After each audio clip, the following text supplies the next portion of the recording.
पढ़िए सवाल, पढ़िए पढ़िए। क्वेश्चन कब का है? सर 2020 का यूपीएससी 2020। हाँ, क्या सवाल है? हिंदी के स्वरूप निर्धारण में भारतीय हिंदी योग का योगदान।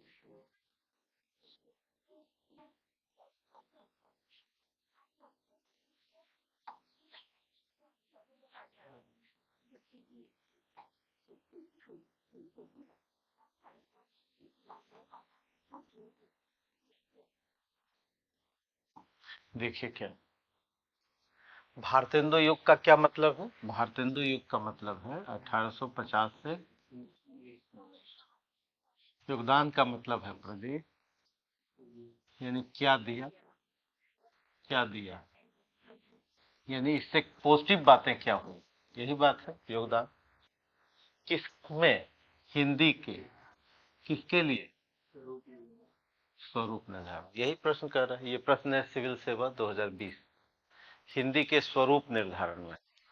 तो हिंदी का मतलब यहाँ किससे है? हिंदी का दो मतलब, एक तो ब्रजभाषा से और दूसरा खड़ी बोली से। उस समय यही दो हिंदी है, ये गद्य के लिए है, ये पद्य के लिए, कविता के लिए। लेकिन यहाँ आसे हमारा इससे खड़ी बोली, यानी खड़ी बोली गद्य जो है, खड़ी बोली का जो स्वरूप निर्धारण है, उसमें भारतेंदु युग ने क्या दिया, यही सवाल है। तो सबसे पहले इसका परिचय लिखें, इंट्रो लिखते हैं, इंट्रो लिख। तो इंट्रो का क्या मतलब है कि ये समय है 19वीं सदी का, यानी 19वीं सदी हिंदी की बात हो रही और इसी के स्वरूप निर्धारण की बात हो रही। दूसरा हम कहेंगे जी भारतेंदु युग का क्या मतलब, दूसरे पैराग्राफ। भारतेंदु युग का मतलब बहुत सारे रचनाकारों से, स्वयं भारतेंदु है, बालकृष्ण भट्ट हैं, प्रताप नारायण मिश्र हैं, लाला श्रीनिवास, ऐसे बहुत सारे कॉपी में है आपके, लाला श्रीनिवास दास, बहुत सारे लोग। ये भारतेंदु युग ने दिया क्या हिंदी के स्वरूप निर्धारण, यही सवाल है। अभी आप दो दो छोटे छोटे पैराग्राफ आपने लिखा है। अब कहेंगे कि स्वरूप निर्धारण में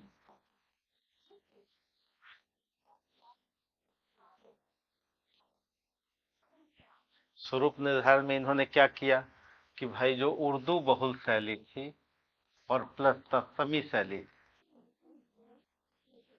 जो राजा लक्ष्मण सिंह की थी और शिव प्रसाद सितारे हिंद की थी, दोनों का एक समन्वय किया, दोनों का क्या किया, समन्वय किया। और हिंदुस्तानी हिंदी की बात की, हिंदी उर्दू मिश्रित हिंदुस्तानी हिंदी की बात। चौथे में क्या किया, हिंदी नए चाल में ढली, नए चाल, इसको आधुनिकता से जोड़ा, विषय बदला, आधुनिकता से जोड़ा, नवजागरण से जोड़ा, पत्रकारिता से जोड़ा, उपन्यास, नाटक, निबंध, आलोचना, यानी कहने का मतलब कि विषयगत परिवर्तन किया, विषयगत परिवर्तन, विषयगत परिवर्तन किया। इसके साथ शैलीगत परिवर्तन, शैलीगत परिवर्तन, मुकरी की बात की, व्यंग की बात की, प्रहसन की बात, रंगमंच से जोड़ा, बोलियों से जोड़ा, लोक छंद से जोड़ा, लोक शैली से जोड़ा, लोक नाट्य की बात की, यानी हिंदी का प्रचार प्रसार, लोकप्रियता। ये किसकी लोकप्रियता हो रही थी, गद्य की। ठीक है, तो इन सब चीजों पर बात की। अब स्वरूप निर्धारण में इससे फायदा क्या हुआ, छठे पैराग्राफ में लिखेंगे। इसका लाभ हुआ कि हिंदी द्विवेदी युग और छायावाद तक आते आते छायावाद तक सुदृढ़ होती गई। यहाँ प्लिंथ का काम किया इन्होंने। तो ये सब बातें 10 अंक के सवाल में लिखना, 150 शब्दों में इन सारी बातों को। अलग अलग है, द्विवेदी युग के बाद फिर छायावाद।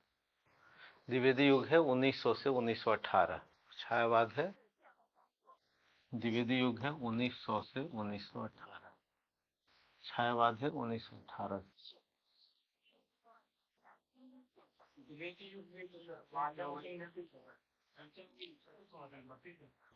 प्रेमचंद का निधन 36 में हुआ।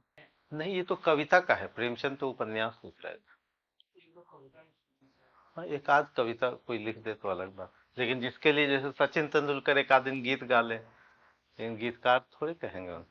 नहीं, प्रेमचंद किस लिए जाने जाते हैं, कथा साहित्य के लिए। हाँ, लिख सकते हो एक आध लाइन।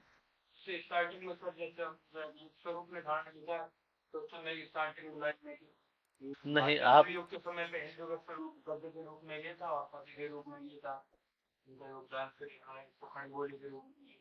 फिर द्विवेदी युग में क्वेश्चन कहाँ कह रहा हो, जो क्वेश्चन कहेगा वही तो लिखेंगे। नहीं, आप अपने ज्ञान का जो प्रदर्शन है वो कहाँ करना है। हाँ, एक आध परसेंट तो डेविएशन संभव है कि 1% इधर उधर हो सकता है, लेकिन अगर ज्यादा इधर उधर होने लगे तो परीक्षक क्या सोचेगा कि जो हम पूछ रहे हैं वो तो बता नहीं रहा है। ठीक है, तो जो पूछ रहा है कि भारतेंदु युग, तो आपको 98% किस पर रहना है, भारतेंदु युग पर। 1-2% का विचलन संभव है, नोट कर लीजिए। हो गया। प्रहसन, जो हास्य व्यंग मूलक जो नाटक लिखा जाता है उसको प्रहसन कहते हैं। जैसे अंधेर नगरी, अंग्रेजों पर ज्यादा, क्योंकि हम लोग उस समय अंग्रेज, ये समय है 1857 की बात का है ना, लेकिन सामंती प्रवृत्ति भी है, तो ज्यादातर हिस्सा क्या होता है, अंग्रेजों का विरोध। हो गया।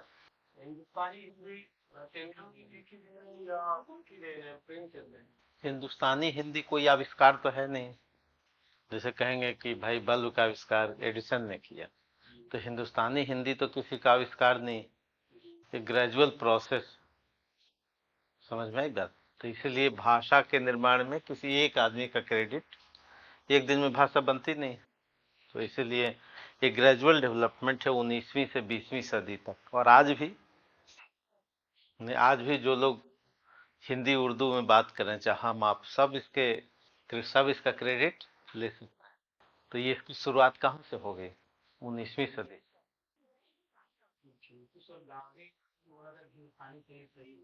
हाँ हाँ हाँ, इसी बात को कह रहे थे, इसी बात को वो कह रहे थे कि ये हमारे लिए बेहतर।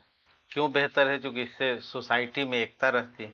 नहीं, लेकिन अगर आपका उद्देश्य हो कि सोसाइटी में बंटवारा हो, तो आप क्या करेंगे, भाषा बांटेंगे, खान पान बांटेंगे।